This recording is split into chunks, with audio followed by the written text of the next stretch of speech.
Hi hello welcome to our YouTube channel. ఈరోజు నేను ఒక ఇంట్రెస్టింగ్ మూవీ గురించి చెప్పబోతున్నాను. ఆ ఊరు ఎటు చూసినా చక్కగా ఒక పచ్చని పల్లెటూరు, అందులో డప్పు చప్పుళ్ళు అండ్ అలాగే ఆహ్లాదంగా ఉండే వాతావరణం, అందులో ఒక ఇద్దరి మధ్య మంచి స్నేహం, ఆ స్నేహంతో పాటు అడ్డంకులు అపార్థాలు. ఏంటి చాలా ట్విస్ట్లతో ఉంది, ఇంతకీ ఏంటా మూవీ అనుకుంటున్నారా? అదే బ్యాండ్ మేళ. ఈ మూవీ వచ్చేసి 2026లో రిలీజ్ అయింది. హర్ష రోషన్, శ్రీదేవి హీరో హీరోయిన్స్గా యాక్ట్ చేసిన ఈ మూవీ ఫుల్ స్టోరీ ఇప్పుడు ఒకసారి మనం మాట్లాడేసుకుందాం. ఇంకా చెప్పాలి అంటే గ్రామీణ నేపథ్యంలో సాగే ఒక రొమాంటిక్ డ్రామా అనుకోండి ఈ స్టోరీ. మరి స్టోరీలోకి వెళ్ళిపోదామా? ఒక చిన్న గ్రామంలో పల్లెటూరి సాదా జీవితాల మధ్య రెండు చిన్నప్పటి హృదయాలు ఒకదానికొకటి అల్లుకుపోతాయి. యాదగిరి అంటే గిరి ఒక ఉల్లాసమైన సంగీతానికి ప్రాణం పోసి యువకుడని చెప్పొచ్చు. చదువు అంటే అతనికి అస్సలు నచ్చదు. స్కూల్ మధ్యలోనే డ్రాప్ అయిపోతాడు. కానీ డప్పు బ్యాండ్ మేళం శబ్దాలు వినగానే అతని కళ్ళు మెరుస్తాయి. గ్రామంలో ఉన్న చిన్న బ్యాండ్ టీంతో కలిసి పెళ్లి మేళాలు ఉత్సవాల్లో పాల్గొంటూ ఒకరోజు పెద్ద మ్యూజిక్ డైరెక్టర్ అవ్వాలని కలకంటాడు. ఇక అతని నవ్వు, ఆటపాటలు, స్నేహం గ్రామం అంతా అతని చుట్టే తిరుగుతుందనుకోండి. ఇక అతని పక్కనే ఉండేది రాజీ, గిరి యొక్క కజిన్ అని చెప్పొచ్చు. చిన్నప్పటి నుంచి ఇద్దరు ఒకరితో ఒకరు ఆడుకునేవారు. రాజీ మాత్రం చదువులో టాపర్. పుస్తకాలు, పాఠాలు, భవిష్యత్ ప్రణాళికలు అవే ఆమె ప్రపంచం. ఇద్దరి కుటుంబాలు కూడా చిన్నప్పటి నుంచి ఒక నిర్ణయం తీసుకున్నాయి, గిరి రాజీ పెద్దయ్యాక వారి పెళ్లి చేయాలి అని. ఆ మాట గిరికి ఎప్పుడూ గుర్తుండేది. రాజీ నా భార్య అవుతుందని గ్రామంలో అందరికీ చెప్పేవాడు. కానీ రాజీ మనసు మాత్రం క్రమంగా మారిపోతూ వస్తుంది. కాలం గడిచింది. రాజీ ఉన్నత చదువుల కోసం పట్టణం వైపు వెళ్తుంది.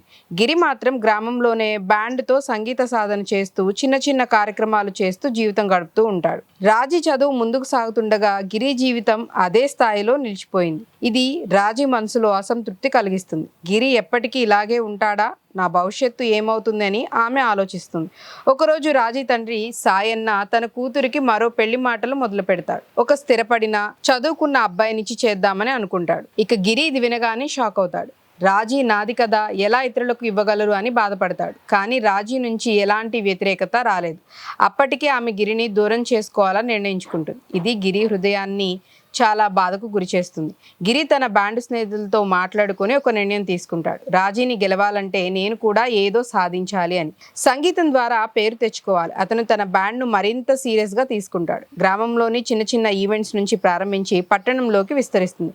కానీ డబ్బు సమస్యలు, కుటుంబ ఒత్తిడి, సామాజిక హేళన అన్నీ ఒకసారి అతని మీద పడతాయని చెప్పాలి. ఒక సీన్లో గిరి రాజీని కలవటానికి పట్టణం వెళ్తాడు. అక్కడ రాజీ కాలేజీలో బిజీగా ఉంటుంది. ఇద్దరు మాట్లాడుకుంటూ ఉంటుంటే పాత స్నేహం కొంతసేపు తిరిగి వస్తుంది. గిరి తన కొత్త సంగీత ఆల్బమ్ ఆలోచన చెప్తాడు. రాజీ కూడా కాసేపు ఆనందపడుతుంది. కానీ తర్వాత ఆమె తండ్రి సాయన్న వచ్చి ఇతను నీకు సరిపోడు అని చెప్పడంతో మళ్ళీ దూరం అవుతారు.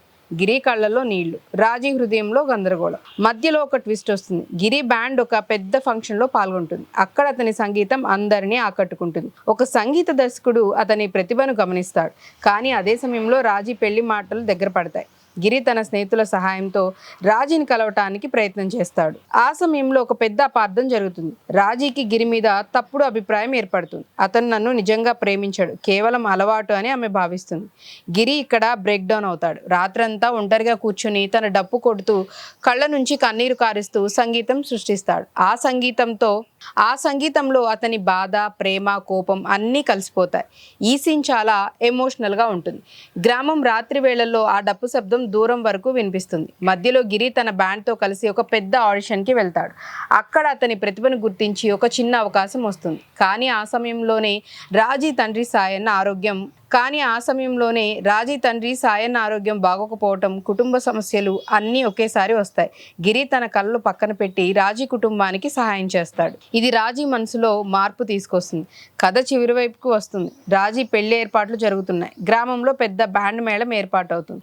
గిరి తన బ్యాండ్తో ఆ మేళంలో పాల్గొంటాడు. ఆ రోజు రాత్రి అందరూ సందడి చేస్తున్న సమయంలో గిరి తన హృదయం మొత్తం సంగీతంలో పోసి ఒక పాట పాడతాడు. ఆ పాటలో చిన్నప్పటి స్నేహం నుంచి ప్రేమ వరకు, అపార్థాలు, బాధలు, తన కలలు అన్నీ ఉంటాయి. ఇక రాజీ ఆ పాట విని ఏడుస్తుంది. అప్పుడు గిరి ముందుకు వచ్చి రాజీ ముందు నిలబడతాడు.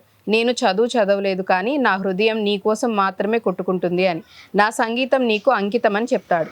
అప్పటికి రాజీ తండ్రి సాయన్న కూడా గిరి చేసిన సహాయాన్ని గుర్తు చేసుకొని మారడం స్టార్ట్ చేస్తాడు. క్లైమాక్స్ లో ఎమోషన్స్ పీక్స్ లో ఉంటాయి. రాజీ తన తండ్రి ముందు నిలబడి నాకు గిరి కావాలి ఇతరులు కాదు అని చెప్పడంతో అందరూ ఆశ్చర్యపోతారు. గిరి కళ్ళల్లో ఆనందం, రాజీ ముఖంలో సంతోషం. బ్యాండ్ మేళం శబ్దాలు ఇంకా ఎక్కువైపోతాయి. చివరికి ఇద్దరు సంగీతం సాక్షిగా ఒకటవుతారు. సినిమా సుఖాంతమవుతుంది. గిరి తన సంగీతం కెరీర్ ముందుకు సాగుతూ ఉంటుంది. రాజీ కూడా తన చదువును కొనసాగిస్తూ గిరి పక్కనే ఉంటుంది.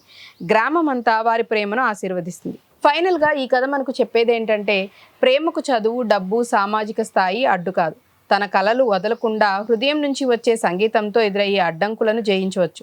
స్నేహం నుంచి ప్రేమ వరకు ప్రయాణం ఎంతో అందమైంది, కానీ దాన్ని కాపాడుకోవాలంటే ప్రయత్నం చేయాల్సిందే. సో ఫ్రెండ్స్, ఇది బ్యాండ్ మేళం ఫుల్ స్టోరీ. ఎలా అనిపించిందో కామెంట్స్లో చెప్పండి. అండ్ అలాగే ఈ సినిమా కనుక మీరు చూసుంటే ఏ సీన్ మీకు బాగా నచ్చిందో కూడా కామెంట్ చేయండి. మా వీడియో కనుక నచ్చినట్లయితే మా ఛానల్ని లైక్ చేయండి, షేర్ చేయండి, సబ్స్క్రైబ్ చేయటం మర్చిపోవద్దు. మరొక ఇంట్రెస్టింగ్ అప్డేట్తో మళ్ళీ కలుద్దాం. బాయ్.